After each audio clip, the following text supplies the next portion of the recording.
Hello everyone, I'm going to briefly talk about community paramedicine, what it is and why we need it, and how we can change or the implementation of a community paramedicine program in every community is warranted for one reason or another.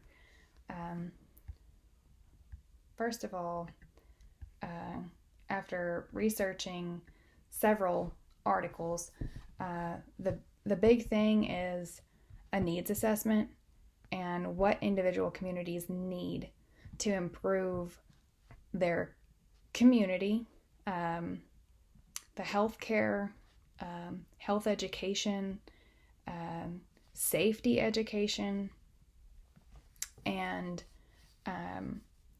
just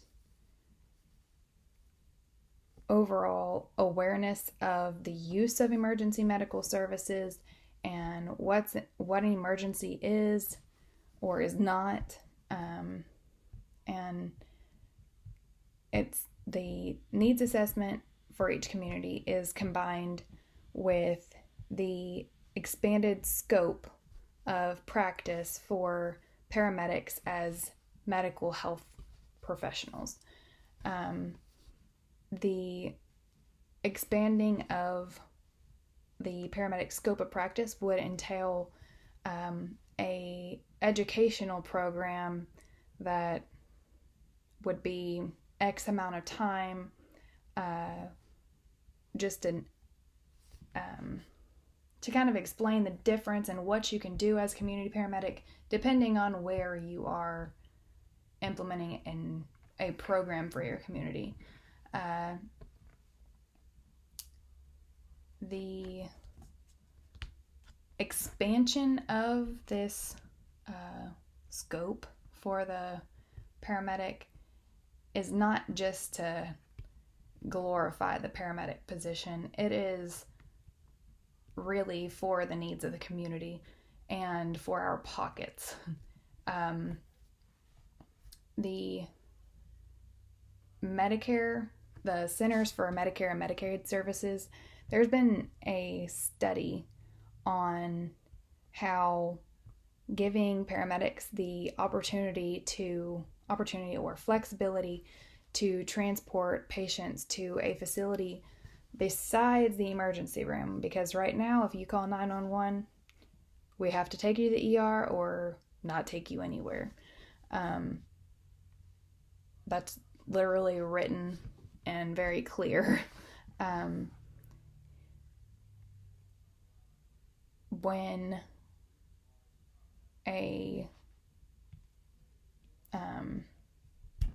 lost my train of thought. The Medicare claims data from 2005 to 2009 provided that in the United States, about 12 to 16% of 911 calls were not emergency. They were deemed to be unnecessary for calling 911 or just transporting to an emergency room. And that number doesn't sound very big, but an additional study in London revealed that 75,000 calls annually, approximately 16%, were unanimously considered to be inappropriate. And 93,000 additional calls, approximately another 20%, were considered possibly unnecessary. So this can be absolutely inappropriate would be, I stubbed my toe. And I mean, sometimes if you stub your toe, you could have broke your foot. But really, a broken foot is not a life threat when it happens. And an emergency is something that could potentially become life-threatening in the near future. The little diagram I have on the screen, it talks about the kind of flow of what paramedicine can do or community paramedicine, and the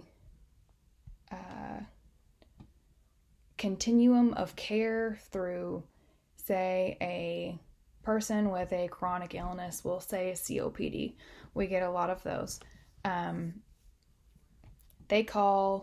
They're seen in the hospital. When they're discharged and they go home by ambulance, we take charge of that situation and give them the proper education about how to self-manage their condition and what to do before calling 911, and that in turn hopefully will at least to some extent reduce the readmission to the hospital, because the hospital is not the best place for someone with a respiratory illness or any other illness to be, because there are really sick people in a hospital and you could get whatever sickness that they have just because you're in the hospital.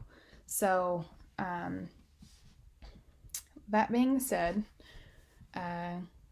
in the words of Dr. Donovan, I think his name was Ronald Donovan, he's in California, the article he wrote on